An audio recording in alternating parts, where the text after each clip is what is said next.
Salam sepak bola, teman-teman netizen atau warganet yang saya hormati semuanya. Welcome back ke konten terbaru dari channel YouTube Triple B.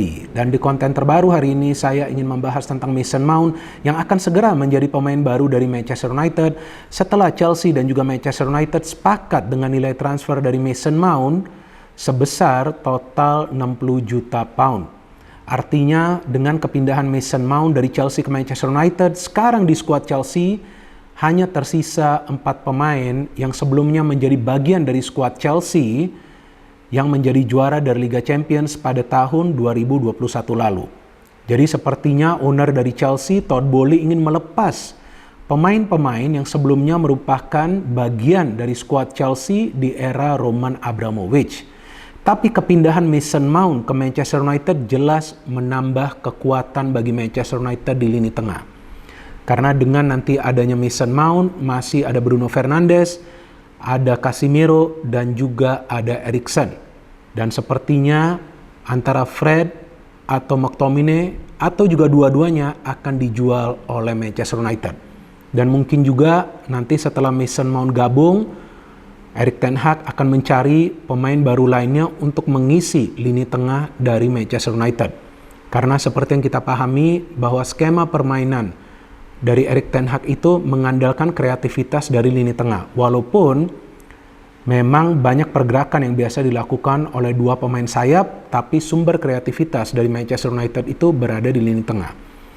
Dan menurut hemat saya teman-teman, ada banyak keuntungan bagi Manchester United dengan membeli Mason Mount. Yang pertama, usianya masih muda, 24 tahun. Yang kedua, dia adalah homegrown player, pemain asli Inggris. Yang ketiga, dia bisa bermain di lebih dari satu posisi.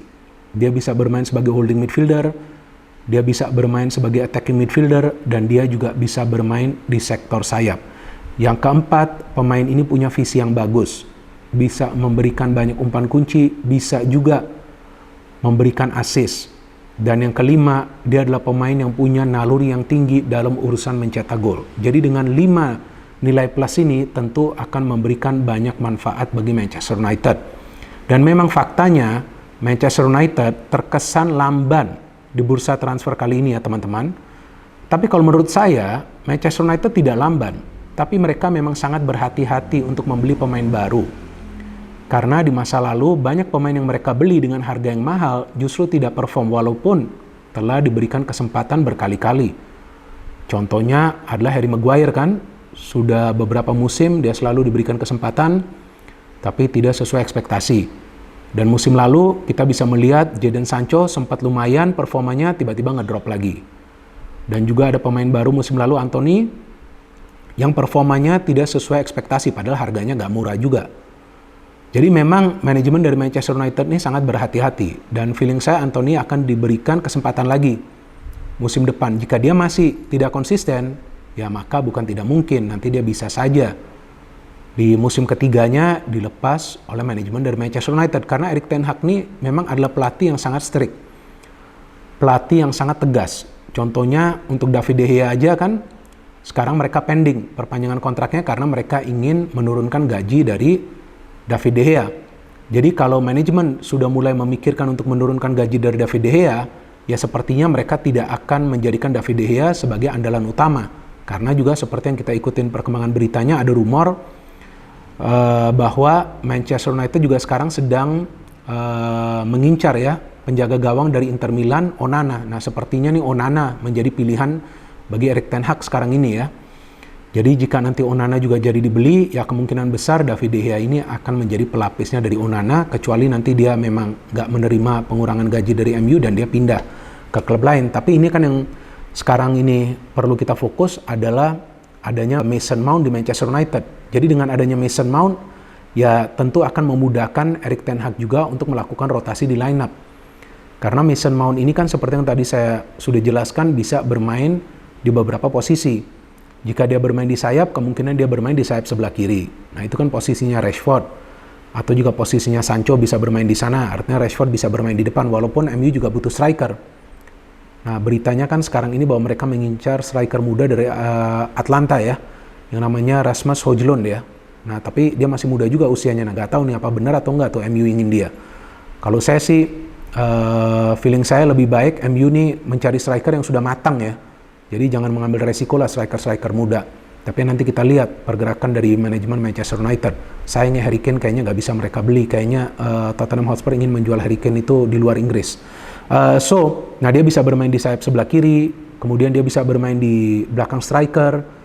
Jadi kalau Bruno Fernandes perlu main sebagai defensive midfield, kan musim lalu dia sempat dicoba juga bermain sebagai defensive midfield atau holding midfield ya.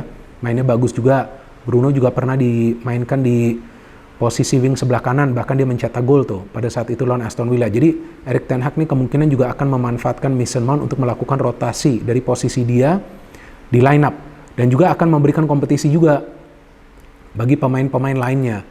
Apalagi jika nanti McTominay dan Fred ini keluar dan ada penambahan pemain baru kan, nah nanti akan ada semacam kompetisi. Karena konsep permainan dari Erik ten Hag itu sebetulnya tersentralisasi di lini tengah. Banyak umpan-umpan kunci itu diberikan oleh Eriksen dan juga Bruno Fernandes dan juga Casemiro. Casemiro saja kan gaya permainannya berbeda ya, nggak seperti di Real Madrid, dia lebih fokus dalam bertahan.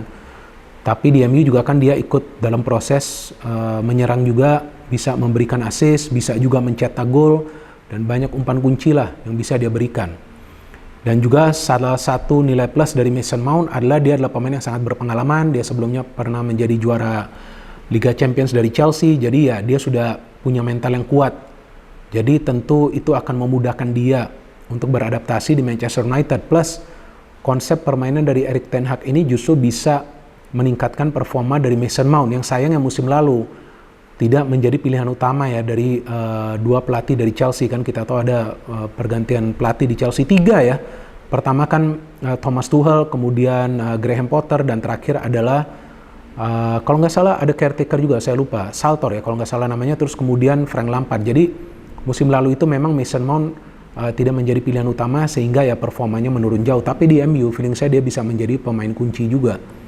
Nah tergantung nih dia bisa atau enggak nih memahami karakter permainan dari rekan-rekan yang lain. Nah artinya sekarang bagus juga dia akan bisa cepat gabung ke MU ya sebelum musim dimulai, dan ketika nanti pre-season dari MU mulai berjalan, jadi dia bisa ya cepat beradaptasi lah. Nah setelah nanti Mason Mount bermain beberapa pertandingan, baru nanti kita bisa melihat apakah dia bisa menjadi bagian yang penting atau enggak dari Manchester United. Dan kalau bagi saya harga transfer dari Mason Mount saat ini nggak bisa dinilai kemahalan atau wajar, karena kan kita belum tahu juga nanti kontribusinya seperti apa ya. Kita harus lihat minimal setengah musim Mason Mount ini bisa memberikan kontribusi atau enggak. Kontribusinya dalam arti apa? Tentu yang pertama adalah permainan yang kreatif, karena MU ini perlu sumber supply bola yang lebih banyak selain dari Bruno Fernandes. Jadi para pemain tim lawan tuh akan bingung untuk bisa membaca pola permainan dari Manchester United. Dan yang saya inginkan sih sebetulnya kalau bisa formasinya nanti dari MU berubah ya. Mungkin dari formasi 4-2-3-1 menjadi formasi 4-1-4-1. Jadi kalau 4-1-4-1 berarti akan ada dua gelandang serang di tengah, Mason Mount dan juga Bruno Fernandes. Jika mereka fit bisa bermain secara bersamaan. Di sayap akan ada dua pemain skillful, dan di tengah akan ada di lini depan akan ada finisher. Nah, finisher ini ya kemungkinan besar tetap Rashford, kecuali nanti MU beli striker yang memang sudah matang ya. Bisa juga nanti Rashford mendapatkan persaingan atau mungkin dia digeser ke wing sebelah kiri. Karena sebetulnya Rashford ketika bermain di wing sebelah kiri atau penyerang sayap justru performanya bagus juga. Nah selain juga nanti MU akan mencari penjaga gawang baru, striker baru. Kalau menurut saya di defense juga perlu nih center back yang baru ya, terlepas dari nanti Harry Maguire jadi pindah atau enggak. Tapi center back perlu sekali. Karena kan musim lalu kita tahu pernah ada situasi di mana Shaw harus bermain sebagai center back. Oke lah dia mainnya bagus, tapi itu kan bukan posisi natural dia. Jadi dia gak bisa lama juga bermain di posisi itu karena tampaklah kehilangan dari Shaw di sektor fullback sebelah kiri, walaupun Dalot bisa bermain di sana. Jadi ya feeling saya nanti MU juga akan membeli center back. Nah sepertinya nih center back ini yang mungkin mereka beli adalah pemain yang muda ya. Jadi nanti akan menjadi pelapis lah dari Varane dan juga Lisandro Martinez ya. Martinez kan akan segera pulih dan dia akan bisa bermain nanti mulai di awal musim depan ya. Dan feeling saya ini pembelian dari Mason Mount ini memang adalah kebijakan di mana MU juga memerlukan pemain-pemain yang memang masih muda tapi juga berpengalaman. So this is a very good deal for Manchester United karena mereka mendapatkan pemain yang berpengalaman. Tinggal bagaimana nanti mereka menambah kekuatan di depan dan juga di lini pertahanan. Dan kita tunggu nanti rencana penjualan dari Manchester United jadi atau enggak ya. Dan kalaupun jadi, saya pikir prosesnya juga tidak akan begitu cepat.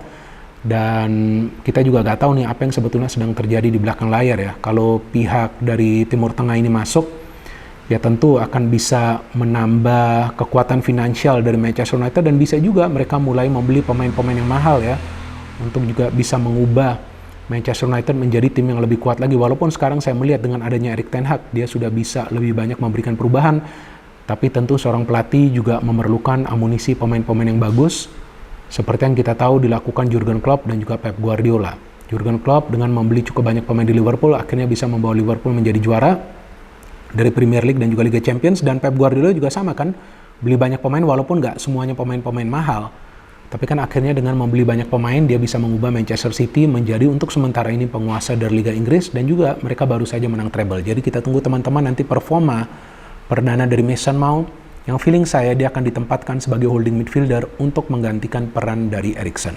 No hate, no politics, only football. Salam sepak bola.